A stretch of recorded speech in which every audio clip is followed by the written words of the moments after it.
હર હર મહાદેવ. તો good morning બધાને. કેમ છો બધા? મજામાં ને મજામાં જ રહેવાનું. તમારું બધાનું સ્વાગત છે એક નવા વ્લોગમાં. તમારા મામા જો ના રસોડેથી રેડી નાખે છે.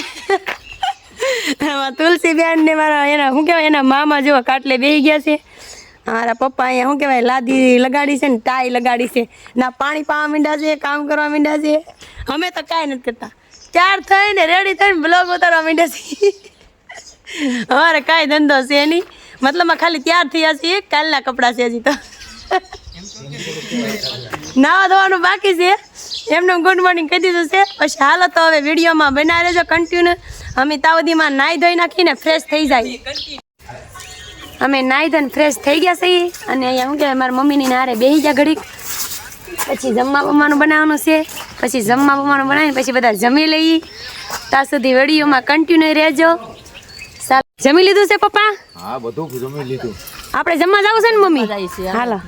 આ શું કહેવાય જમીને બેસી ગયા છે બધા, જો આરામ કરી ગયા છે. મારા શું કહેવાય વિપુલના હાડું કાશે મારા જમાય દેખાતા નથી આમ જરિયા દી. એની છોકરીને હિસકો નાખે છે ને અમે બધા જમવા જઈએ છીએ. તો હવે અમે જમી લઈએ અને આજે અમારા મોટા ભાઈ તો શું કહેવાય જમીને આરામ કરવા જાય છે. બપોર થઈ ગયા છે અને જમવાના તું દેખાણો આ અમારા પર્વતભાઈ જો સ્કૂટી હાકે છે. અમારા મામા હજી બાકી લાગે, લે જમતા લાગે. અમારે જમજો. હા એમ જો એટલે તો બધાને પાછળ છે. જો શું કહેવાય જમવામાં રોટલા છે, રોટલી, પછી પાપડ, અથાણું, પછી શું કહેવાય ભીંડાનું શાક છે,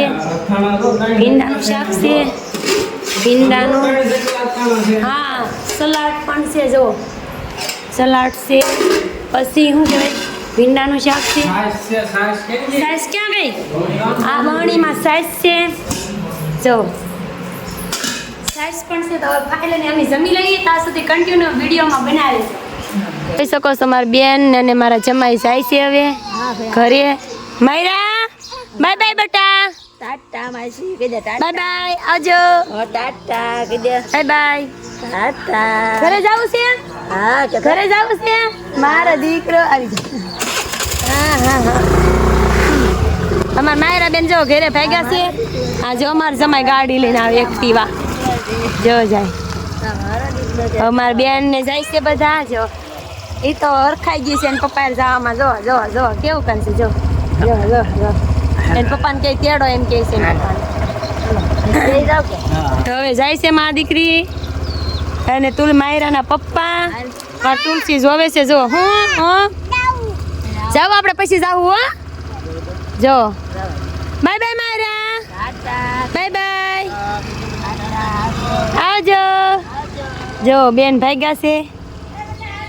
હું રોકાણી છું 2 દિવસ હવે. આ જો બધા બાય બાય આવજો એમ કહે છે. તમારે નથી જવાનું? રાવણ છે ને હજી વાર છે. એવું છે. સારું હાલો. કલાક ખોટી થઈ જાય. એવું છે. આ લાલ ચટક જેવું શાક છે. જો પતલા માણસ પડી પકવાના. હાલો હું કહેવાય આખી ડુંગળીનું શાક બનાવું છું. જેને પણ ભાવતું હોય એ આવી જાવ ખાવા. નાનું તો કે ગાવા બસાઈ હોય. કોને ભાવે છે જરાક કોમેન્ટમાં જણાવજો. ક્યાં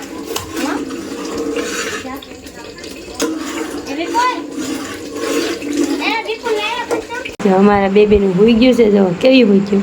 કામેથી આવે એટલે થાકી જાય. અમારા તુલસીબેન તો થોડી થાકી જાય. અમારા મોટા ભાઈ તો નથી પણ નાના ભાઈ છે એ જો મામા ભાણે હોઈ જ ગયા. અને મારા મામા તો હજી લાદીશ ફિટ કરે છે. મામા થઈ ગઈ એકલાથી ફિટ? જો કેટલું બાકી રહ્યું? ઠીક હાલો. સાચી વાત છે. મારા પપ્પા એ ખુરશીમાં બેઠા છે ને અમારા મમ્મી હજી કેટલા વાગ્યા છે તો પણ હજી કામકાજ ચાલુ જ છે. 10 વાગી જાય કે મમ્મી? તો હજી કામકાજ ચાલુ છે. અને શું કહેવાય મતલબ અમારા પતિદેવ ગયા છે સોડા લેવા મારી હાટું. એ આવે પછી સોડા લઈને પછી અમે બધા સોડા પીને પછી સૂઈ જાવ, આરામ કરી જાવ. એ બધાને તો હજી જમવાનું બાકી છે.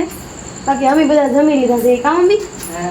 મારા મમ્મીને બાકી છે એટલે અમે બધા છોકરાને છોડીઓને છોકરીઓને બધું જમી લીધું છે.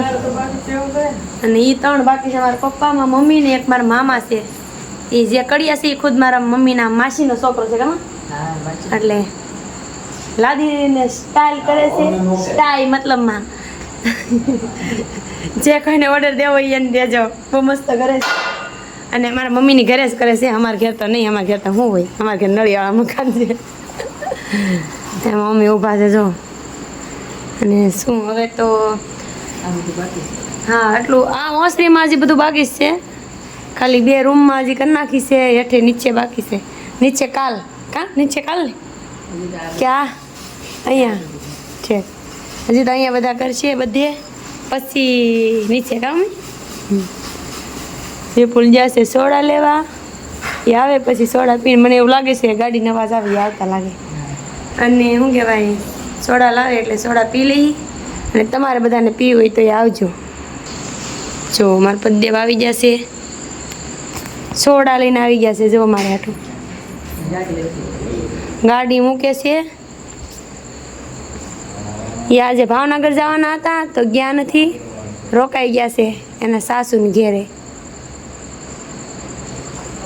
સોડા લઈને આવી આવ્યા? કેટલી લેવા? હાદી લેવા કે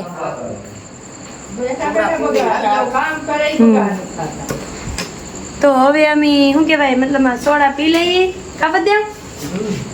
તો હવે જો તમને અમારો આ વિડીયો ગમે તો લાઈક શેર ને સબસ્ક્રાઇબ કરવાનું ભૂલતા નહીં, અને એક મીઠી મીઠી પ્યારી પ્યારી કોમેન્ટ કરવાનું તો ભૂલતા જ નહીં. મળશું કાલે એક નવા બ્લોગમાં. ત્યાં સુધી બાય બાય.